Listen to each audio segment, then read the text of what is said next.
Bon, allez, on va commencer. Je vais partager mon écran. Hop. Bon, j'espère que vous voyez mon écran avec cette diapo d'intro qui s'appelle Influence Builder, qui est le nom d'une offre, d'une démarche, d'une méthode que j'ai voulu formaliser pour articuler stratégie d'entreprise. Et je parle pas là je parle pas de stratégie de communication, je parle vraiment de stratégie d'entreprise, communication corporate et affaires publiques. Alors, consigne objectif de la présentation, donc ouais, mettez-vous en mute, sinon je vais devoir muter tout le monde de façon autoritaire. Je vous propose de poser des questions à la fin. Dans la première présentation, il y avait un peu plus de ping-pong, donc c'était plus interactif, c'était plus sympa, mais en même temps, on a perdu beaucoup de temps et les questions n'étaient pas toujours hyper pertinentes, ça nous éloignait un peu de la présentation.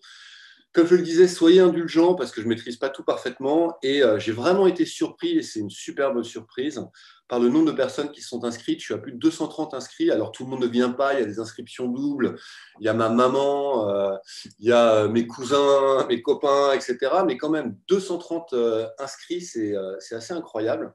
Hop, il y a encore des gens qui rentrent dans la salle de réunion.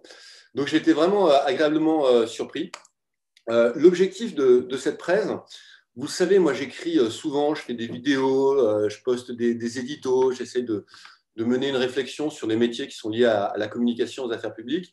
Et là, ce que j'ai voulu faire, c'est essayer de prendre un petit peu de recul, de mettre en perspective, de rassembler, de problématiser pas mal des choses que j'avais écrites jusqu'à présent pour essayer de faire en sorte que ça fasse un petit peu système. Et l'objectif de cette présentation, c'est évidemment que vous livrez, moi, le fruit de ma réflexion depuis plusieurs années, mais qu'on ait également des échanges, que vous me fassiez du feedback. Et pour moi, vous savez peut-être, mais je cherche du boulot là en ce moment. Donc pour moi, cette présentation, c'est aussi un formidable moyen d'aller à la fois évangéliser des entreprises, parce que je peux travailler en tant que consultant, j'ai ma boîte, mais également de nouer des rencontres, d'élargir mon réseau professionnel. Et c'est un super outil, ça, parce que ça permet de partager des contenus. Donc, si à la fin, vous considérez que ma presse elle est intéressante et que la démarche est intéressante, n'hésitez pas à en parler à d'autres personnes que je pourrais, moi, aller rencontrer dans un second temps. Alors, cette intro étant faite, je me présente très rapidement pour ceux qui ne me connaîtraient pas. J'ai 47 ans, je suis diplômé de Sciences Po d'un DESS Marketing. J'ai travaillé dans pas mal de boîtes, dans des secteurs très différents, à la fois en agence et en entreprise. Mais à chaque fois pour des boîtes qui avaient, donc toujours en tant que directeur de la communication, directeur des affaires publiques, pour des boîtes qui étaient confrontées à des enjeux d'image, de débat public, d'opinion, de réputation qui étaient relativement costauds et qui avaient envie de faire bouger les lignes. Et moi, je m'inscris plutôt dans cette perspective-là, c'est-à-dire travailler pour des boîtes qui ont envie de faire bouger les lignes et qui n'ont pas peur, bien au contraire, de participer au débat public. Et cette appétence pour le débat public et cette volonté de faire bouger les lignes, elle vient aussi de mon parcours personnel et de mon parcours militant, puisque quand j'étais étudiant, j'étais déjà très engagé politiquement. J'étais président d'un syndicat étudiant à Sciences Po, j'ai été élu en conseil de direction et commission paritaire. Et aujourd'hui encore, je suis élu à Saint-Cloud. Donc là, j'étais tête de liste en mars dernier pour les élections municipales. J'étais également tête de liste en 2014.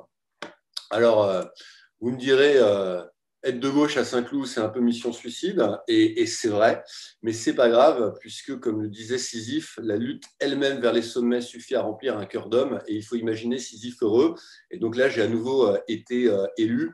Rassurez-vous, j'ai beau être de gauche à Saint-Cloud, j'ai une maison, j'ai une femme, 3 enfants, j'ai même un chien et un Renault Espace. C'est vous dire à quel point je suis quelqu'un de respectable.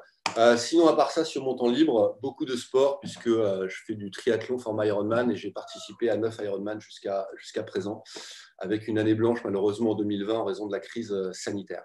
Voilà, l'intro étant faite, les présentations étant faites. Là, il y a quelques citations, on y reviendra plus tard et vous aurez éventuellement les slides, mais j'essaie de ne pas perdre trop de temps. Je voudrais commencer par 3 convictions. C'est ce qu'on apprend souvent en en communication de crise ou quand on fait des média trainings à des patrons, c'est on leur dit commencez d'abord par votre conclusion et après vous déroulez. Je vais faire à peu près la même chose. Donc, 3 convictions. La première, c'est que j'ai le sentiment que tous les métiers qui relèvent de la communication, du lobbying ou des affaires publiques, le lobbying des affaires publiques, je les mets un peu en même. Pour moi, c'est un peu la même chose, en tout cas en France. Quand on est dans le milieu anglo-saxon, ça ne recouvre pas la même notion. Mais ces métiers-là, quand on les prend séparément, ils sont en train de perdre, ou ils ont déjà perdu, parfois, leur dimension stratégique intrinsèque. C'est-à-dire que moi, j'ai le sentiment que ce ne sont plus des métiers véritablement stratégiques. Et pourtant, c'est le métier que j'exerce. Et ce qui compte aujourd'hui, c'est finalement pas de les prendre en silo isolément, mais au contraire de parvenir à les articuler, les 3 ensemble, et en y ajoutant, en y adjoignant un certain nombre d'autres disciplines supplémentaires comme la RSE, responsabilité sociale d'entreprise, ou CSR, Corporate Social Responsibility. Donc c'est en articulant ces différentes disciplines et en les exerçant de façon vraiment renouvelée, avec de nouvelles méthodes, en tenant davantage compte d'un environnement qui a radicalement changé, et en s'appropriant davantage et en portant davantage les stratégies d'entreprise, qu'on arrivera à leur conférer cette dimension vraiment stratégique et qui sera même encore plus puissante. Et du coup, c'est un peu la conclusion, c'est un nouveau métier qui apparaît, c'est le métier de Corporate Engagement Director. D'ailleurs, moi, quand j'étais chez British American Tobacco, j'étais directeur de la com et des affaires publiques, mais mon titre officiel, c'était Senior Engagement Manager. Je trouvais ça assez intéressant comme approche. C'est un métier qui existe peu, mais il y a quelques boîtes quand même qui le font. Alors, il l'intitule pas forcément de cette manière, mais ça en recouvre les contours.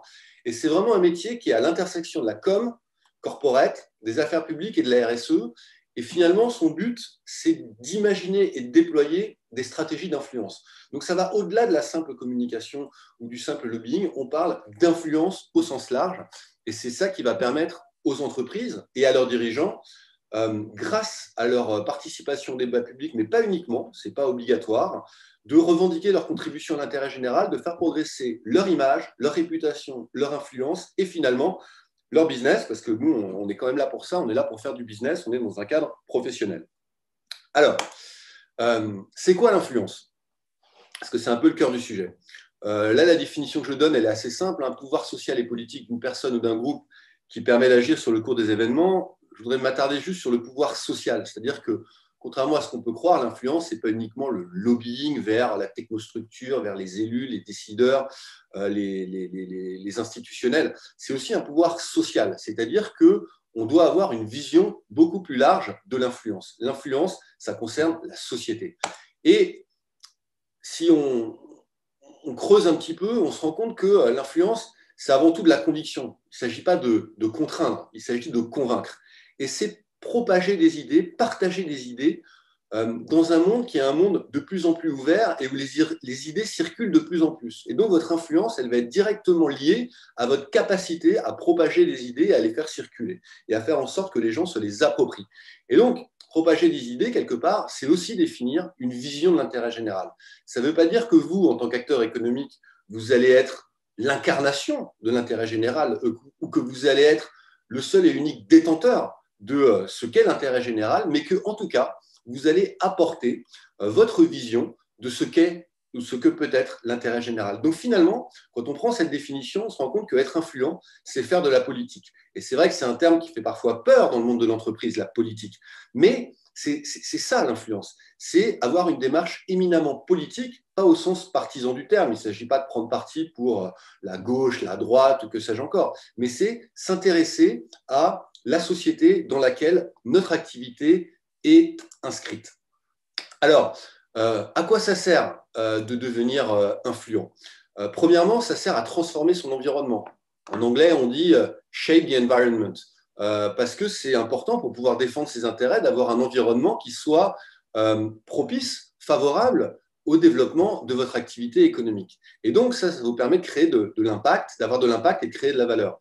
Et finalement, les entreprises et les dirigeants, si elles veulent créer de la valeur sur le long terme, elles ont aujourd'hui un devoir d'influence. Donc l'influence est vraiment un sujet dont elles ne peuvent se détourner ou se désintéresser.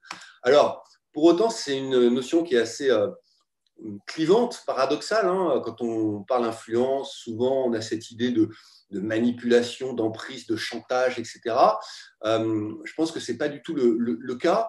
On y reviendra, hein, mais c'est difficile, certes, de la mesurer, mais il y a de plus en plus d'approches qui permettent aujourd'hui d'avoir une mesure relativement fine de l'influence ou de l'empreinte qu'une entreprise peut laisser.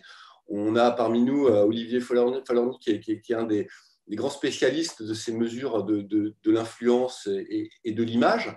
Et il ne faut pas confondre influence et popularité. J'insiste beaucoup là-dessus. Parfois, vous avez des patrons, ils sont tout contents, ils ont fait des posts sur LinkedIn, sur Twitter, etc. Ce n'est pas un concours, l'influence. Ce n'est pas un concours de posts, hein. Ce n'est pas un concours de nombre de followers. On ne mesure pas l'influence voilà, au nombre de tweets que l'on a fait dans la journée ou au nombre de posts LinkedIn que l'on a fait. C'est beaucoup plus subtil et complexe que ça. Enfin, l'influence, ce n'est pas le secret, j'en parlais. Aujourd'hui, si vous voulez être influent, eh bien, il va falloir être encore plus transparent que vous ne l'avez été et il va falloir accepter de s'engager et de s'exposer. Et engagement et exposition, c'est complètement antinomique d'opacité. Donc la transparence, elle est requise. Et pour autant, les entreprises et les dirigeants qui quand même arrivent à percevoir l'importance que l'influence a ne sont pas toujours prêts à en assumer les conséquences. Et je vais pour ça prendre un premier exemple. C'est ce qui m'est arrivé chez British American Tobacco, où j'ai été engagé en tant que campaigner, puisque c'est un profil que j'ai. Moi, je viens aussi de l'activisme militant. J'ai travaillé pour plein de boîtes qui étaient confrontées à des enjeux de débat public relativement costauds. Et c'est ça qui leur a plu dans mon profil, et c'est pour ça qu'ils m'ont engagé en tant que campaigner, avec un objectif qui était de promouvoir la cigarette électronique, qui, aujourd'hui encore en France, souffre d'un environnement réglementaire qui n'est pas du tout favorable à son émergence en tant que catégorie. Il y a plein de restrictions qui existent, etc., alors même que ça répond à des enjeux de santé publique. Donc, c'est pour ça que moi, j'ai été engagé, sachant qu'on évolue dans un environnement, quand on est British American Tobacco, c'est comme Philip Morris, Japan Tobacco, Imperial Brands, etc., on est dans un environnement qui est ultra hostile parce qu'on est l'incarnation du mal. Je veux dire, quand vous êtes une entreprise du tabac, vous sentez le soufre. Vous écrivez à des députés, à des autorités de santé, à des journalistes. Personne ne vous répond parce que personne veut être accusé de collusion ou de proximité avec vous. Donc, c'est très difficile de mener des stratégies d'influence dans ce contexte-là. Il faut arriver à innover. Et c'est ce que j'ai essayé de faire, moi, pendant un peu plus d'un an chez British American Tobacco, avec, pardonnez-moi pour mon immodestie, mais un certain succès. On a fait des choses vraiment assez innovantes. On a pu avoir des contacts très intéressants. Jusqu'à ce jour où j'étais présent à Vapexpo, qui est le salon des professionnels du vapotage, et donc c'est tous ceux qui fabriquent des cigarettes électroniques et des liquides, et qui sont une communauté très soudée et qui s'est construite en opposition aux entreprises du tabac comme British American Tobacco, et qui donc voit venir d'un œil très méfiant, pour ne pas dire extrêmement hostile, les grandes entreprises du tabac qui se mettent à la cigarette électronique. Et nous, British American Tobacco, on se mettait vraiment à la cigarette électronique. On a investi des milliards et des milliards d'euros. Moi, mon job au quotidien, c'était vraiment de faire en sorte de rencontrer des parlementaires, des autorités de santé, des journalistes, des stakeholders multiples et variés, pour leur expliquer qu'on avait la ferme intention de développer la cigarette électronique parce que ça avait du sens en matière de santé publique et que nous, on n'était pas très heureux de voir mourir la moitié de nos consommateurs. Parce qu'on s'en rend bien compte que le tabac, c'est mal. Le tabac, ça tue. Et donc, voilà, pour nous, l'investissement dans la cigarette électronique était vraiment sincère. Et donc, j'ai tenu ce discours-là à Vapexpo parce qu'on était mis en cause par des militants de la vape. Il faut savoir que les militants de la vape, là-bas, ils ont des cheveux longs, verts, des blousons en cuir cloutés, des tatouages partout, et ils ont des gros drapeaux noirs avec marqué Fuck Big Tobacco. Hein.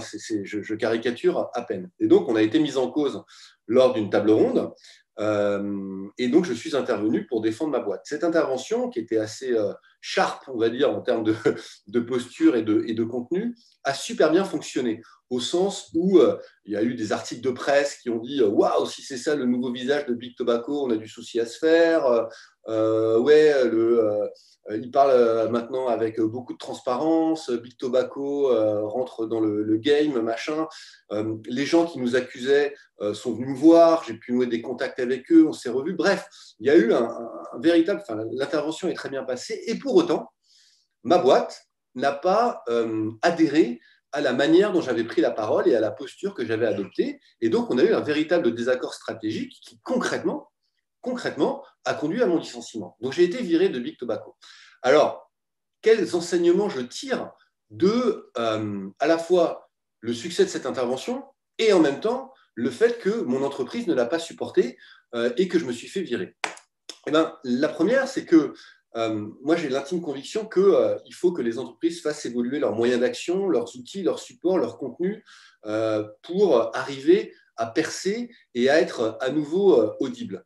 Et c'est vrai que pour des entreprises comme BAT, il y a un vrai décalage entre la transformation business dans laquelle elles sont engagées, et je vous le disais, hein, c'est des milliards d'euros qui sont investis dans la cigarette électronique, c'est de nouveaux profils qui sont recrutés, comme moi par exemple, mais également d'autres profils à d'autres fonctions, beaucoup plus digitales, beaucoup plus jeunes, beaucoup plus agiles, et en même temps, une transformation culturelle qui, elle, a du mal à aller jusqu'à son terme, c'est-à-dire qu'il reste encore prisonnier de postures d'il y a 20 ans ou 30 ans, quand ils étaient complètement assiégés. C'est la culture du bunker, et ils ont encore très peur de s'exposer et de se montrer. Et quand moi, je suis arrivé et que j'ai pris la parole publiquement de cette manière, il y a eu un réflexe un peu défensif en disant « Ah là là, non, on ne peut pas faire ça ». Et donc, ils ont quelque part préféré une stratégie un peu du silence. Et c'est vrai que la stratégie du silence, c'est un moindre risque à court terme. Quand vous êtes silencieux, vous vous exposez moins et vous prenez moins de coups. Mais à long terme, je pense que moi, c'est un risque majeur. Je prendrai un autre exemple, c'est Lyonnaise des Eaux. Lyonnaise des Eaux, comme toutes les entreprises de l'eau, pendant des années, n'ont pas vu émerger des activistes, des altermondialistes qui prenaient position sur la gestion de l'eau et qui disaient non, l'eau c'est un bien public mondial, c'est un bien public de l'humanité et il est immoral de réaliser du profit. Et donc toutes les entreprises comme Veolia, comme Lyonnaise des Eaux, comme la SOR, qui en font un business, c'est pas moral et il faut les virer et il faut remunicipaliser tous les services de l'eau dans les villes. Et nous, on les a pris un petit peu pour des rigolos, parce que c'était un peu des hippies, des beatniks, etc. Et puis, au final, à force de ne pas les contredire, à force de ne pas mener cette bataille de l'opinion, eh ben, leur pensée, qui était une pensée minoritaire, est devenue une pensée dominante. Et quand les premières collectivités ont commencé à remunicipaliser le service de l'eau, et c'est des collectivités de gauche, de droite, des grandes villes, hein, comme il y a eu Nice avec Estrosi, il y a eu Bordeaux, il y a eu plein de villes comme ça, il y a eu Paris, de remunicipaliser. Quand nous, on a dû réagir, bah, il était beaucoup trop tard. Et donc, on a eu cette stratégie du silence pendant de trop nombreuses années, et quand il a fallu réagir, bah, c'était beaucoup plus difficile. Donc voilà, enfin, derniers enseignements, je pense que l'audace, la transparence et la sincérité, et même la confrontation, pas au sens conflit, mais au sens opposé des points de vue, eh ben, c'est sain et ça fonctionne. En revanche, le tort qui a été le mien, c'est de ne pas suffisamment privilégier une démarche collective, c'est-à-dire que je suis un peu parti tout seul, trop seul. Je n'ai pas pris le temps d'aligner mon organisation avec mes moyens d'action pour qu'on soit d'accord sur les méthodes et les postures que nous allions utiliser. Donc, je n'ai pas fait suffisamment de pédagogie en interne. Et donc, si c'était à refaire, je ne le referais pas, en tout cas pas de cette manière, et je prendrais davantage de temps pour embarquer mon organisation.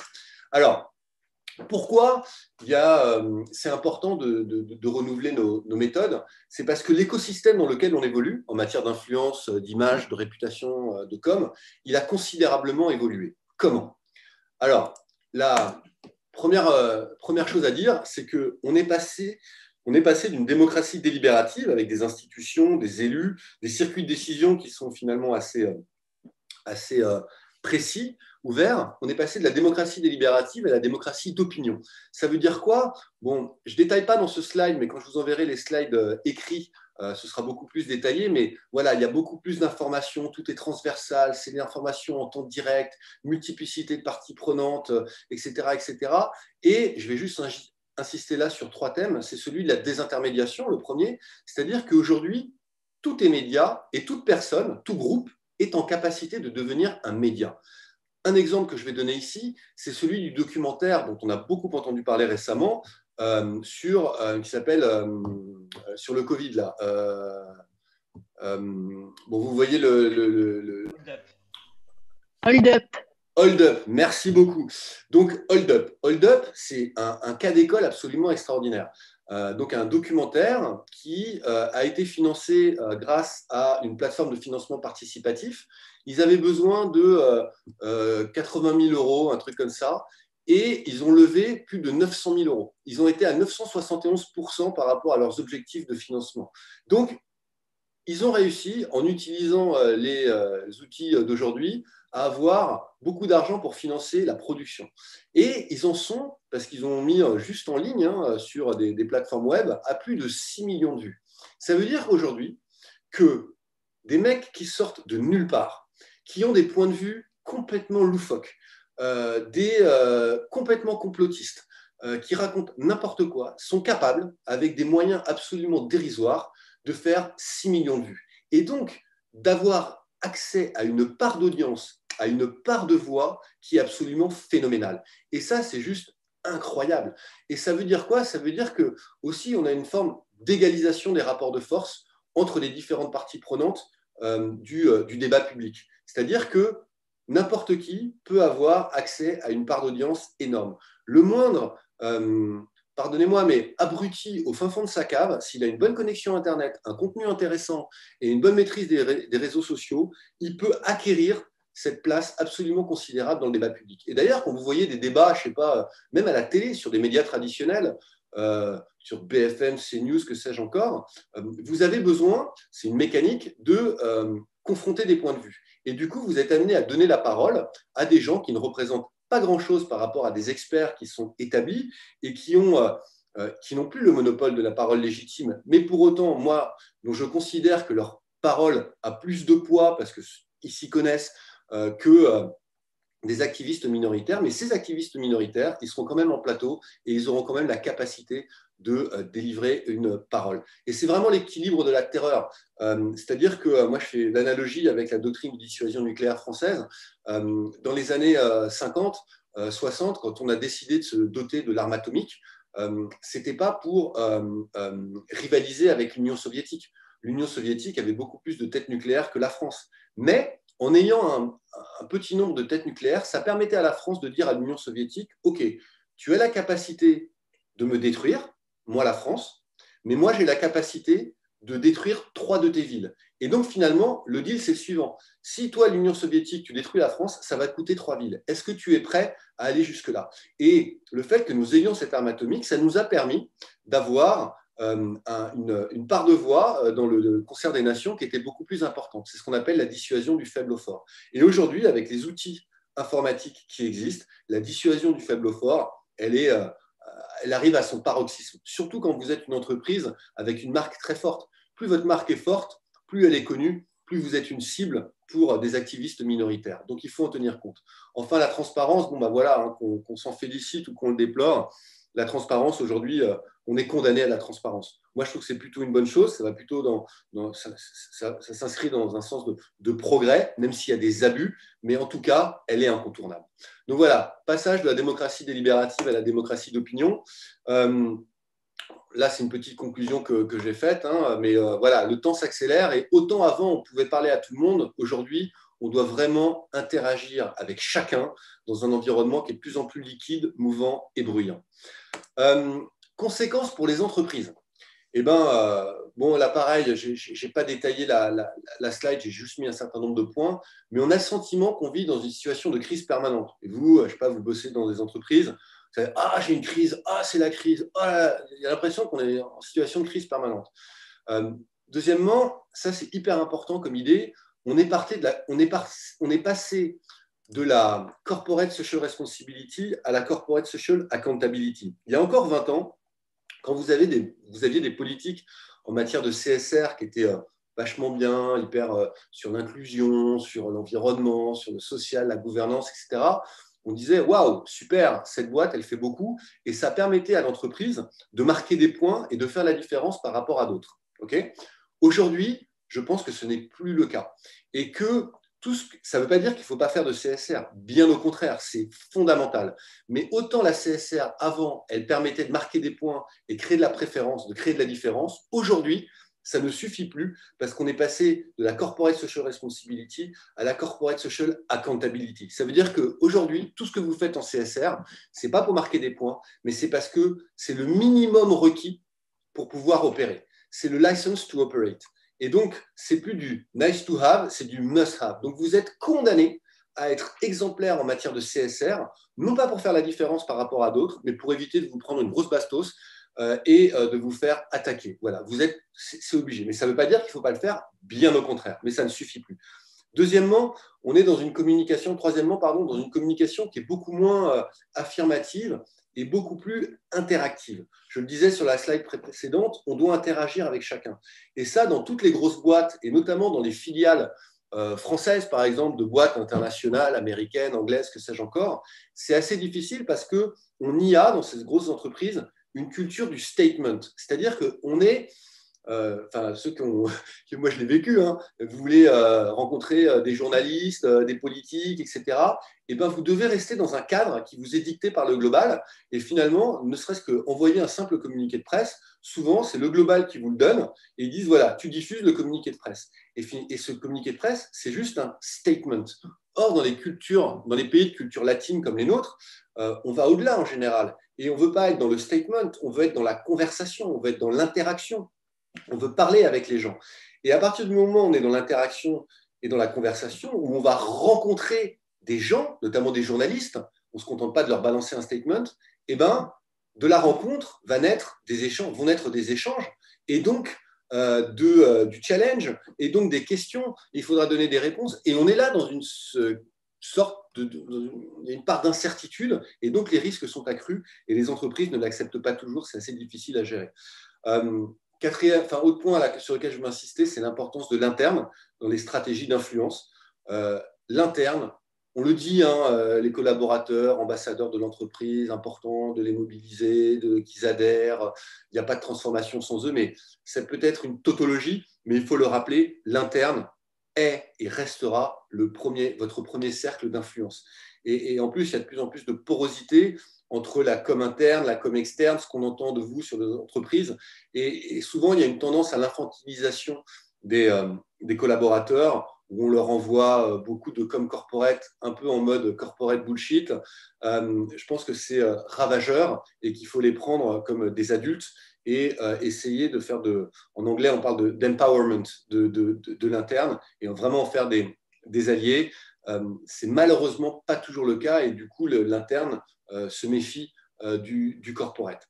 Voilà. Et du coup, pour toutes ces raisons, la production de contenu, elle devient stratégique. Et vous, en tant qu'entreprise, parce que vous êtes un média, parce que vous interagissez, parce que vous avez de plus en plus de parties prenantes, parce que vous voulez être influent, il va falloir que vous produisiez un contenu pertinent, fiable et partagé. Moi, quand j'allais faire du lobbying, quand j'allais rencontrer, je sais pas, un parlementaire ou une autorité de santé pour lui parler de cigarettes électroniques, eh ben, je venais avec des rapports, je venais avec des études scientifiques, je venais avec des expériences que l'on avait faites et donc je n'arrivais pas les mains vides. Donc le contenu, c'est véritablement stratégique aujourd'hui pour gagner la bataille de l'opinion. Voilà. Enfin, quelles conséquences pour les communicants et les lobbyistes? Moi, j'ai le sentiment qu'à nos positions, on doit de plus en plus devenir des intercesseurs messianiques entre l'entreprise et le monde extérieur. Je m'explique. On est des points de contact, c'est-à-dire qu'on doit éclairer nos entreprises sur ce qui se passe à l'extérieur. Là aussi, je vais prendre un exemple. S'il y a 5 ans, vous travaillez dans le secteur agroalimentaire, que vous vendiez des steaks hachés ou des œufs, si vous n'avez pas vu émerger l'enjeu du bien-être animal et des conditions d'abattage ou d'élevage des animaux, et ben aujourd'hui, vous prenez de grosses campagnes de boycott de la part de L214, de la part de tous les activistes écolos. Donc, c'est hyper important d'être suffisamment ouvert et de voir ce qui se passe à l'extérieur pour pouvoir éclairer votre entreprise et éduquer votre entreprise. Je pense également que les communicants, etc., sont un peu les gardiens du temple aujourd'hui en termes de plateforme de positionnement de l'entreprise et qui doivent être de plus en plus impliqués dans le business. Voilà, donc en conclusion, il faut accepter de s'exposer, avoir une vision de plus en plus stratégique et de plus en plus business, communiquer en temps réel et ne pas refuser le débat. Alors du coup, ça implique de nouvelles modalités d'engagement. C'est-à-dire qu'on ne fait plus notre métier de la même manière par rapport à il y a quelques années encore.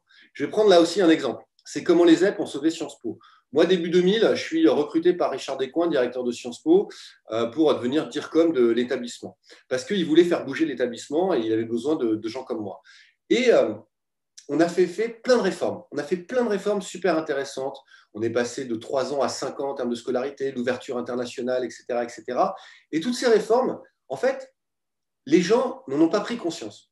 Quand on en parlait aux journalistes, quand on en parlait à des candidats, à des entreprises, etc., ils ne voyaient pas. Et du coup, Sciences Po était un peu sur le déclin. On avait le sentiment d'un établissement un peu vieillissant, franco-français, élitiste au sens un peu étriqué du terme.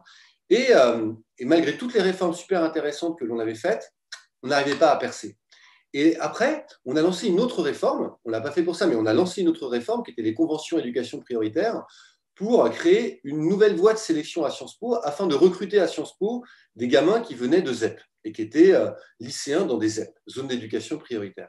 Et en faisant ça, on a lancé un pavé dans la mare puisque on a fait exploser un certain nombre de grands principes qui étaient communément admis, dont celui du concours unique, anonyme et gratuit comme seul et unique instrument de sélection et d'égalité des chances. Et on était en train de dire, ben non, le concours, il a beau être anonyme, gratuit, pareil pour tout le monde, eh ben, il est discriminant et il ne permet pas d'assurer l'égalité des chances. Et donc, en lançant ce débat, un débat qui portait sur l'égalité des chances, sur la discrimination positive, etc., ça a été un débat qui a été ultra violent.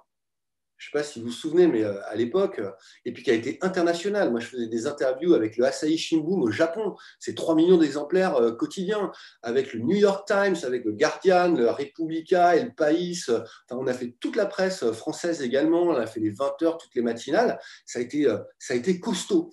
Mais ce débat, dont on a été à l'initiative, c'est nous qui l'avons posé, c'est nous qui en avons pris le lead. Tout le monde a dû se positionner par rapport à ça, et ça a radicalement transformé l'image, le rôle et l'influence de l'établissement.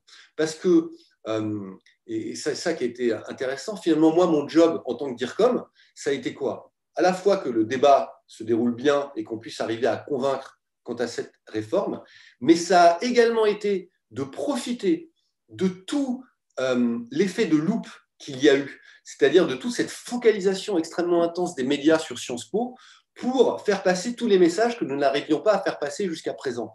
Quand on parlait d'ouverture internationale, les gens ils s'en foutaient, ils ne comprenaient pas. En revanche, quand on a eu le petit Mouloud qui venait d'Aulnay-sous-Bois, qui a été pris à Sciences Po et qui 2 ans plus tard se retrouve en échange à Harvard, et bien là, le discours que je n'arrivais pas à porter sur l'ouverture internationale, et ben, il a été porté de façon absolument extraordinaire. Et les médias, c'était Sciences Po, l'établissement le plus ouvert à l'international de tous les établissements d'enseignement supérieur français, l'ouverture, les ZEP, etc. Et donc, moi, mon métier, finalement, ça a été un peu de raccrocher les wagons pour profiter de cette exposition pour faire passer tous nos messages.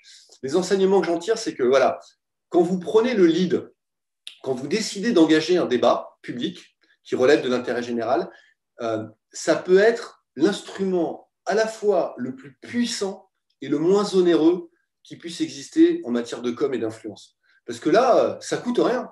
Je veux dire, aller sur tous les plateaux télé, etc., pour parler de ce que l'on fait, mener la bataille de l'opinion, ce n'est pas une campagne de communication corporate sur TF1 et France 2 qui va vous coûter 4 millions d'euros. Ce n'est pas du tout ça. Ce n'est pas une campagne de pub. C'est vraiment du débat et de la saine confrontation. L'importance de l'incarnation avec Richard Descoings. Il faut à un moment que quelqu'un incarne l'entreprise. Le rôle du DIRCOM, j'en ai parlé. Et voilà, dernier point, auprès de vos alliés comme auprès de vos opposants, si vous êtes engagé, si vous êtes sincère, courageux, ce sera toujours récompensé. Là, même les gens qui n'étaient pas d'accord avec nous, mais qu'on a quand même réussi à convaincre, ils disaient « Ok, je ne suis pas d'accord avec vous, mais bravo d'avoir mis ce sujet sur la table. C'est un vrai sujet et il faut qu'on en parle. Et vous avez une contribution avec laquelle je n'adhère pas nécessairement, mais qui est une contribution relevant, pertinente, qui a du sens. Et donc, là, vous gagnez en influence. Autre exemple, c'est la Fondation Arc. Quand j'ai été recruté DIRCOM de la Fondation Arc, c'était quelques années après le scandale Crozes-Marie, donc avec une image absolument détestable, calamiteuse pour la Fondation, pour l'association, et c'est ça qui m'intéressait. Et donc, moi, j'ai voulu faire changer cette image, et c'est aussi pour ça que j'ai été recruté. Et donc, il s'est agi, là, de profiter du passage de l'association en fondation, donc un nouveau statut avec une nouvelle équipe, une nouvelle stratégie scientifique, une nouvelle gouvernance, pour considérablement faire évoluer l'image et la réputation de la Fondation Arc. Et avant, on était essentiellement perçu comme un guichet, c'est-à-dire un guichet, l'Arc, qu'est-ce qu'ils font? Ils collectent du pognon auprès des donateurs et ils reversent du pognon auprès des chercheurs. Mais finalement, votre plus-value, elle n'est pas énorme, il s'agit juste c'est de la tuyauterie, quoi. Je collecte et je distribue. Votre plus-value scientifique, elle n'est pas énorme. Et donc, nous, on a voulu changer ça en se dotant d'une véritable stratégie scientifique, c'est-à-dire d'un financeur de la recherche, on a voulu devenir un acteur de la recherche. Et donc, on a rédigé cette stratégie scientifique autour de la médecine de précision, de la médecine personnalisée, de la recherche clinique et interventionnelle, de la médecine des immunothérapies, des thérapies ciblées, etc. Et j'ai fait évoluer tous nos instruments de communication. Vous voyez là en haut à gauche, il y a une pleine page de pub. Et bien ça, c'est une campagne que j'avais faite dans Le Monde, Libé, Le Point, Le Figaro, etc. Et ça change des campagnes où on voit un petit gamin en train de pleurer qui dit « J'ai un cancer, je vais mourir si vous ne me donnez pas d'argent à l'Arc pour que nos chercheurs puissent travailler. » Vous voyez, là, on prenait les gens, voilà, on allait beaucoup plus sur le contenu. Alors, c'était beaucoup plus exigeant, beaucoup plus compliqué, mais ça a très bien marché et ça a permis de positionner l'Arc comme un acteur de référence dans la recherche sur le cancer. Pareil, j'ai sorti un bouquin, Les révolutions de la recherche sur le cancer. On utilisait beaucoup de sondages, créer des événements qui n'avaient rien à voir avec ce qu'on faisait avant, avec le triathlon des roses, qui était un mini triathlon que pour des femmes, sur des distances très courtes, pour lever des fonds à l'occasion de Octobre Rose, qui est le mois consacré au dépistage sur le cancer du sein. Et grâce à ce type d'événement, Denis Brognard est devenu ambassadeur de la Fondation Arc. Et donc, alors que personne ne voulait nous voir parce qu'on sentait le soufre avec Crozes-Marie, toutes ces méthodes, toutes ces stratégies nous ont permis de mobiliser autour de nous, autour d'une nouvelle image. Donc ça a super bien marché. Et voilà, le contenu, c'est fondamental. Il faut assumer son histoire parce que c'est comme ça qu'on peut la transcender et il ne faut pas hésiter à y aller. Dernier exemple, l'industrie pharma, moi, c'est un secteur que j'aime énormément parce que je le trouve passionnant, qui a beaucoup de choses à apporter, qui produit de l'intérêt général grâce aux innovations thérapeutiques. Moi, je trouve ça absolument… en plus, ça me bluffe. Je trouve que ce qu'ils font, c'est juste dingue. Là, rendez-vous compte, les vaccins qu'on a réussi à créer en moins d'un an, enfin, je veux dire, c'est waouh, bravo, quoi. Et pourtant, cette industrie, elle a une image catastrophique parce qu'ils ont encore peur de leurs parties prenantes, ils n'osent pas s'exposer, ils veulent rester cachés, ils n'ont toujours pas réussi à expliquer leur modèle économique et pourquoi le fait de réaliser des milliards d'euros de profit, peut-être que ça peut paraître choquant du point de vue moral, mais que c'est aussi ça qui permet d'investir en R&D et donc de produire de l'innovation thérapeutique qui va sauver des gens, etc. Il y a beaucoup trop de court-termisme, et ça, c'est un des trucs les pires, je trouve, dans cette industrie, c'est-à-dire que souvent, vous avez des filiales, vous avez des patrons de labos, des patrons de filiales qui sont là pour 2 ans, 3 ans, avant de trouver leur prochain poste. Et comment vont-ils faire pour avoir leur prochain poste? Faut qu'ils soient bien évalués. Et pour être bien évalués, c'est le PNL, c'est le nombre de lancements de produits qu'ils auront réussi à faire, c'est la compliance pour qu'il n'y ait pas eu trop de problèmes de compliance pendant qu'ils… Mais tous les autres sujets qui sont des sujets qui requièrent un investissement dans le long terme. Et les stratégies d'influence, tout ce qui est image, réputation, tout ce qui est débat public, ça requiert de l'investissement dans le long terme. Et ce n'est pas leur priorité. Parce que ce n'est pas là-dessus qu'ils vont être évalués et qu'à la limite, ils ont surtout des coûts à prendre. Parce que s'ils s'exposent, s'ils prennent part au débat, ils peuvent se prendre des scuds. Et ça peut être mauvais pour leur évolution ultérieure. Et donc là, il y a un problème de gouvernance, à mon avis, qu'il faut arriver à régler. Alors, on a vu, là, c'est une fiche assez technique que je vais vous proposer, mais qui est super utile.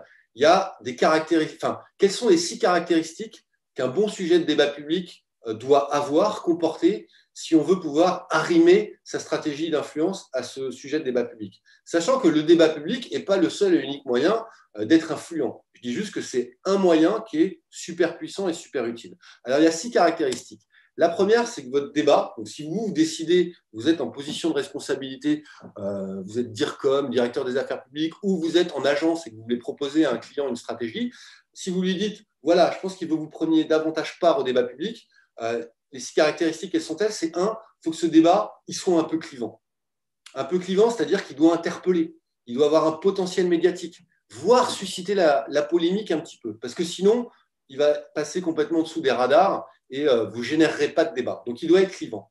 Pour autant, attention, il doit être pertinent et il doit être subtil. Parce que si vous faites juste de la provoque pour de la provoque, franchement, ça ne sert à rien, quoi. Et ça peut même être contre-productif. Donc, vraiment, il y a un balance à trouver entre le côté clivant et le côté pertinent, subtil. Il faut vraiment aborder de vrais sujets de fond.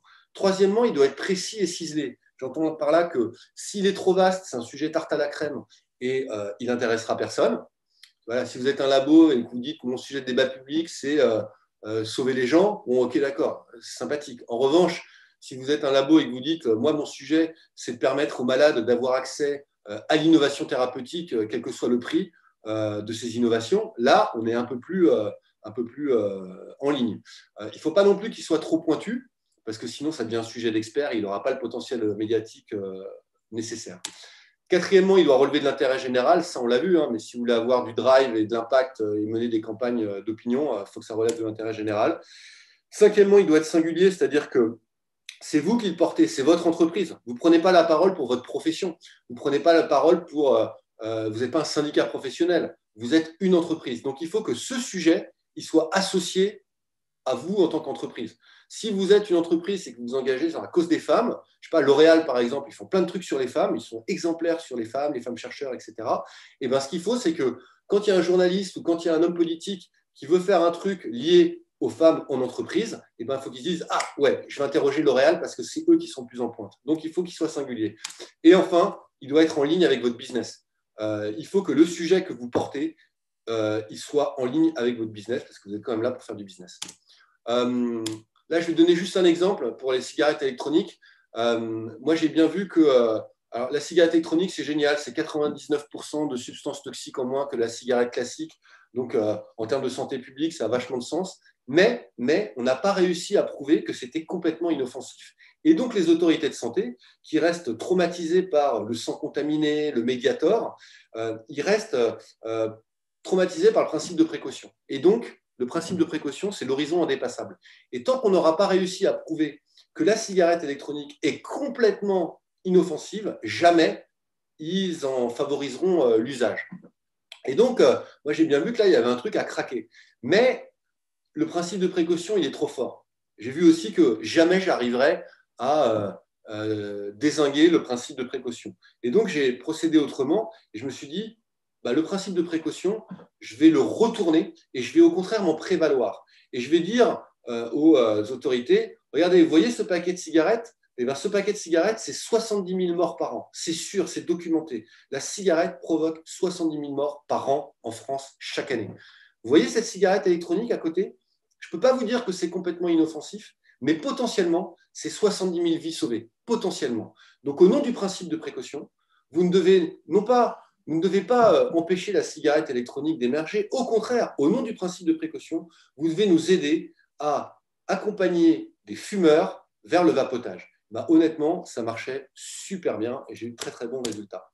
Alors, là, je vais vite. Voilà, ce type de démarche, c'est très puissant, c'est peu coûteux, mais c'est très exigeant parce qu'il faut produire du contenu, parce qu'il faut du temps, parce qu'il faut que les dirigeants de l'entreprise s'y impliquent, faut qu'ils s'exposent, etc. Et donc, il y a une part de risque. Dernière slide sur cette partie, c'est les techniques de guérilla. Je trouve ça vachement intéressant, en fait. Moi, quand je bossais, je me disais, mais je trouvais qu'il y avait beaucoup d'analogies entre les techniques qui étaient développées par les guérillas, qu'elles soient marxistes, nationalistes, que sais-je encore, et les stratégies d'influence. Je m'explique.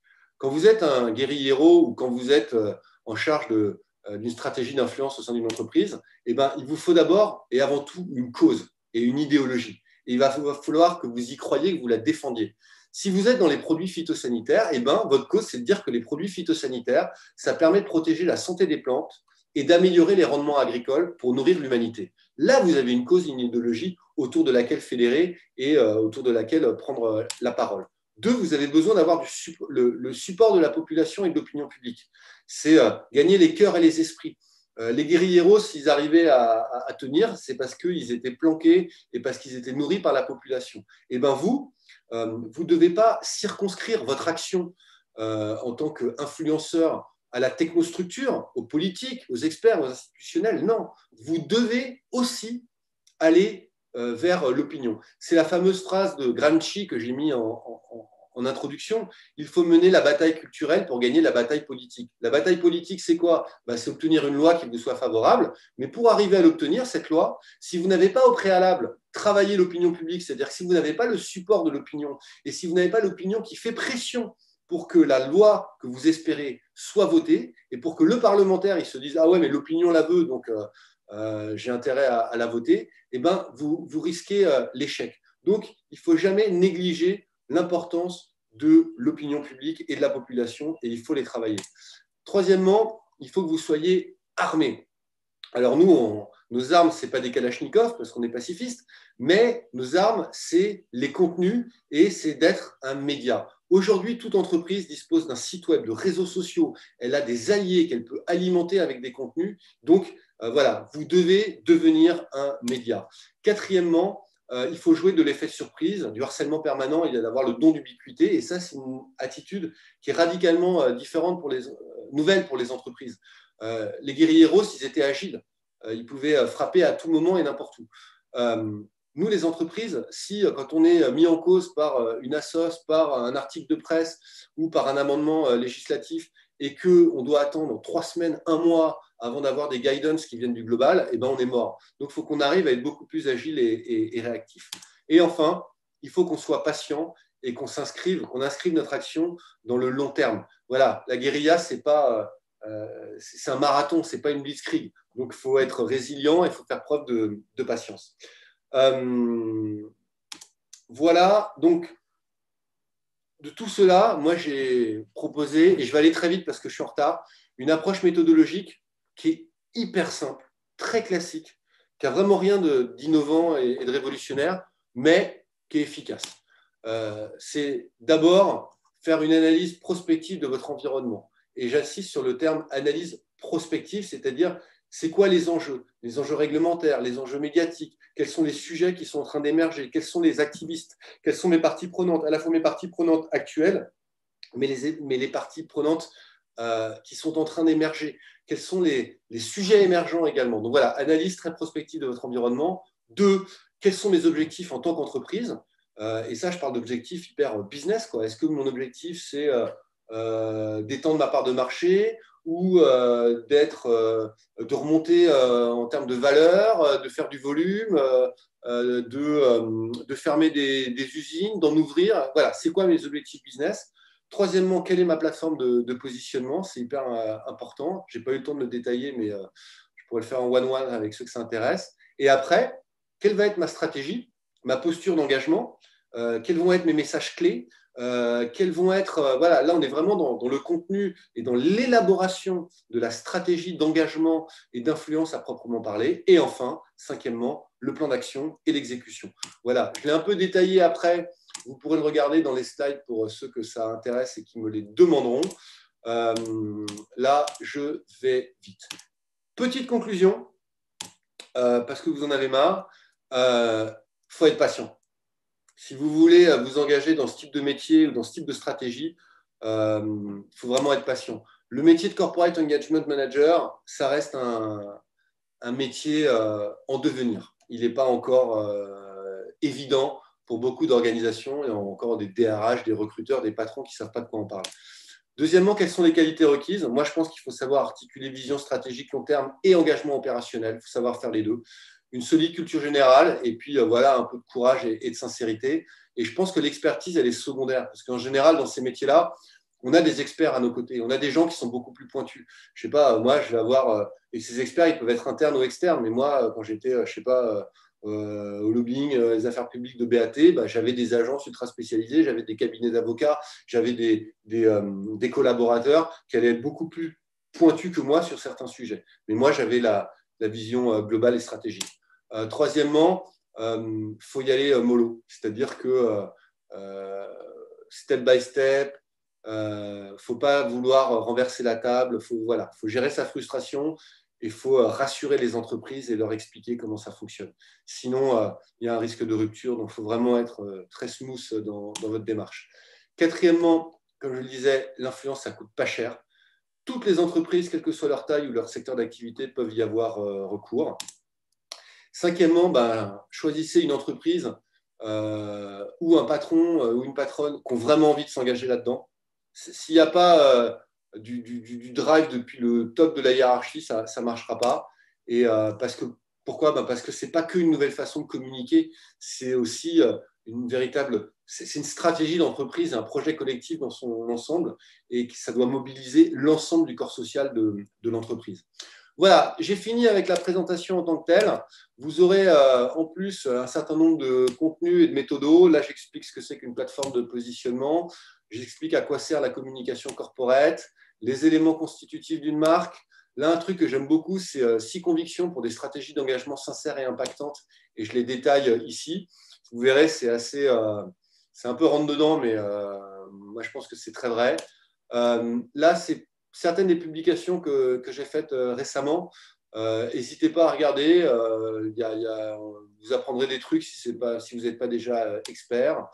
Là, j'en avais fait une assez rigolote sur Benjamin Griveaux au milieu, là, quand il a été obligé de démissionner de la candidature à la mairie de Paris. Et on aurait pu faire complètement différemment. C'était assez drôle. Et là, en premier, l'article sur Antonio Gramsci que je vous recommande vivement. Et enfin, c'est quoi Clashman Corp ? Moi, c'est ma boîte donc, avec laquelle je peux bosser. Je suis peut-être un nouveau client d'ailleurs depuis hier, notamment grâce au webinaire, donc c'est chouette. C'est le hub qui rassemble toutes les expertises de la communication corporate et des affaires publiques pour livrer des batailles d'image et d'opinion. Donc, différents métiers, je ne vais pas les détailler, mais c'est là comme corporate, les affaires publiques, la crise, le digital, la transfo. Je travaille avec pas mal de partenaires. Là, j'explique pourquoi il faut faire appel à Clashman Corp. Et la dernière slide. Si vous avez une question, un brief, une crise, si vous avez envie d'échanger, n'hésitez pas. Et puis, si vous pensez que cette présentation, elle peut être utile, ne serait-ce que pour faire de la pédagogie auprès de vos patrons, de vos clients, en interne auprès de vos collaborateurs, moi, je suis évidemment tout disposé à venir le faire parce que ça me plaît. Voilà, pardon, j'ai été beaucoup trop long. Je vous laisse la parole. C'est à vous. Est-ce qu'il y a des questions ? N'hésitez pas à lever la main ou à activer votre micro pour prendre la parole. Oui, Xavier, bonjour, c'est Maria. Bonjour. Merci beaucoup pour ta présentation. J'ai juste une petite question. Tu as parlé des industries qui subissent des critiques un peu inévitablement, comme l'industrie pharmaceutique, comme l'industrie de tabac. Et moi, je pense maintenant à une entreprise qui a toujours subi des critiques et qui subit beaucoup en ce moment à cause de la crise, à cause de Covid. C'est Amazon. Qu'en penses-tu de sa communication et quel est ton avis sur ce sujet ? Moi, je trouve qu'ils ont été brillants, Amazon. Vraiment formidable. C'est-à-dire que c'est une entreprise qui est détestée et en même temps à laquelle tout le monde a recours parce qu'il y a beaucoup de gens. Alors, moi, je ne le fais pas, plus pour des raisons fiscales d'ailleurs, parce que moi, ce que je leur reproche, c'est le modèle fiscal qui me pose un vrai problème. Mais voilà, ils cartonnent, mais auprès des élites, auprès des journalistes, auprès des parlementaires, etc., c'est l'incarnation du mal. Et donc, et d'ailleurs, quand il y a eu toute la polémique sur le Black Friday, etc., tout le monde tapait sur Amazon. Et Amazon, je trouve, l'a joué très, très, très finement parce qu'ils ont réussi à faire prendre la parole par d'autres. C'est-à-dire qu'ils ont été très subtils dans leur approche et on a vu de plus en plus, moi j'ai vu les commentateurs complètement changer de discours. Et ils disaient, oui, mais Amazon, ce n'est qu'une toute petite part du commerce en ligne. Oui, mais grâce à Amazon et leur marketplace, c'est grâce à eux, à leurs infrastructures, qu'il y a des gens qui travaillent en circuit court, qu'il y a des bouchers qui font de la viande bio et qui vendent grâce à Amazon. Donc, c'est aussi une opportunité pour le commerce. Et j'ai trouvé que le discours, au fur et à mesure de la crise, avait vachement évolué notamment de la part des politiques et des médias et des éditorialistes. Et que Amazon, ils ont été super subtils là-dessus, jusqu'au paroxysme qui est le report du Black Friday, où Amazon a fait monter la pression et après, ils ont fait grand seigneur, OK, on accepte de reporter d'une semaine le Black Friday. Bruno Le Maire était content, il a pu dire j'ai fait plier Amazon. Amazon a pu dire j'ai le sens des responsabilités et ils ont fait passer tous leurs messages. Et moi, je les ai trouvés super bons, Amazon. Oui, merci. J'ai aussi remarqué qu'ils ont fait beaucoup parler d'autres gens, par exemple Ouais. leurs employés, les vendeurs de marketplace, et c'était assez remarquable comme stratégie, en effet. Ouais, et on voit toutes les pubs qu'ils ont faites à la télé ou dans les journaux, etc. Ils laissent la parole à d'autres. C'est que des témoignages de coucou, moi je suis marin-pêcheur, grâce à Amazon, je vends mon poisson, quoi. Et ouais, ben super, c'était très bien fait. Merci. Alors, on me pose la question de Danone.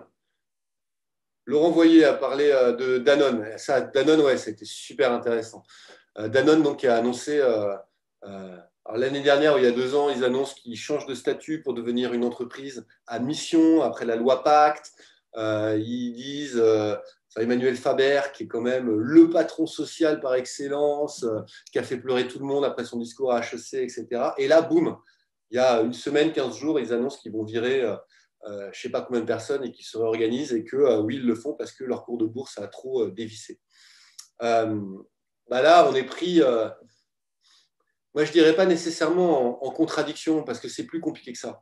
Mais il y a clairement un décalage et une rupture dans le schéma narratif de l'entreprise. Et c'est ces moments de rupture, indépendamment du fond, qui sont importants. C'est-à-dire qu'à partir du moment où vous avez un schéma narratif et qu'il y a une rupture brutale qui intervient et qui donne le sentiment qu'il y a une contradiction absolue avec ce qui était dit avant, là, il y a un problème. Et Danone est clairement confronté à ce problème. Pour autant, voilà, on peut être une entreprise à mission. Pour autant, il faut continuer à gagner de l'argent et à pouvoir investir. Mais je pense que Danone, là, ils vont avoir besoin d'un peu de temps pour remonter la pente. Ouais. Et je pense que oui, Emmanuel Faber, il survivra. J'espère pour lui. Mais là, il y a un choc.